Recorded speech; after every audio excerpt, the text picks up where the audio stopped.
Le jugement dernier, du peintre de Cologne Stéphane Lochner, est à juste titre considéré comme l'un des sommets de l'art allemand du XIVe siècle.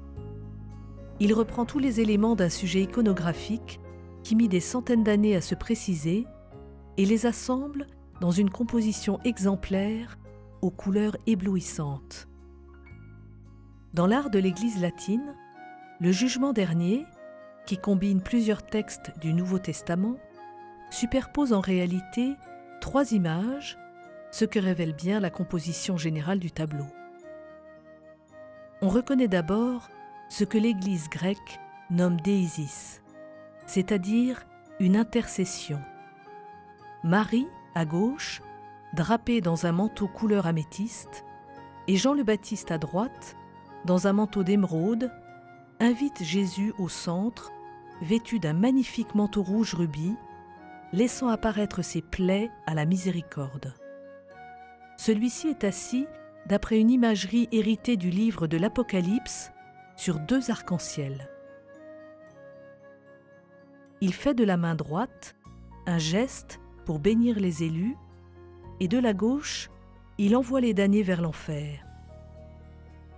Les 2 anges à ses pieds sonnent de la trompette pour exprimer qu'on est dans le contexte de jugement, ce qui donne à Jésus ce pouvoir souverain de juger les hommes, c'est sa passion, comme le matérialise ce qu'on nomme habituellement les instruments de la passion que lui présentent les anges.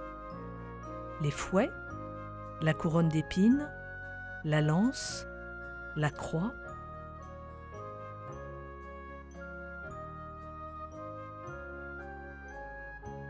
Les clous avec le marteau et la tenaille, l'éponge avec le seau de vinaigre.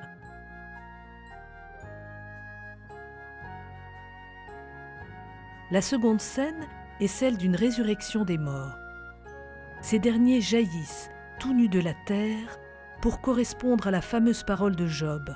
« Nu, je suis sorti du ventre de ma mère, et nu, je retournerai dans le ventre de la terre. » Ils font immédiatement l'objet d'un combat entre anges et démons qui les tirent à U et à Dia. La 3e scène est la séparation des élus et des damnés. Les élus se dirigent en une procession ordonnée vers le paradis, dont le portail est figuré comme un castelet gothique.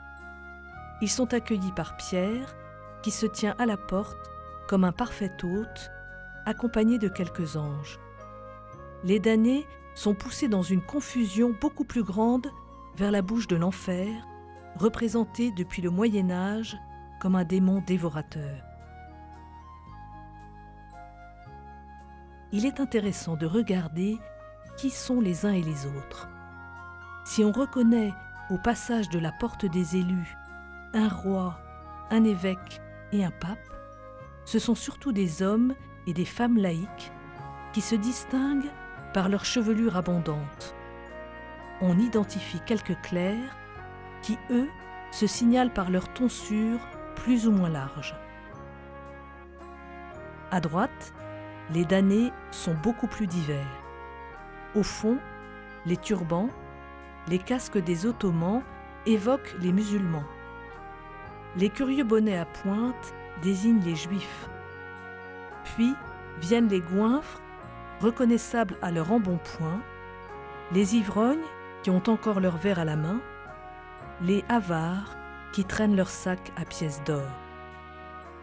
Près de la bouche de l'enfer, un cardinal tiré par les pieds par un démon à cornes de gazelle, un roi, un autre cardinal, un évêque, un pape. Cela ne doit pas nous surprendre. L'Église n'a jamais oublié les paroles du Magnificat. Il disperse les superbes et élève les humbles.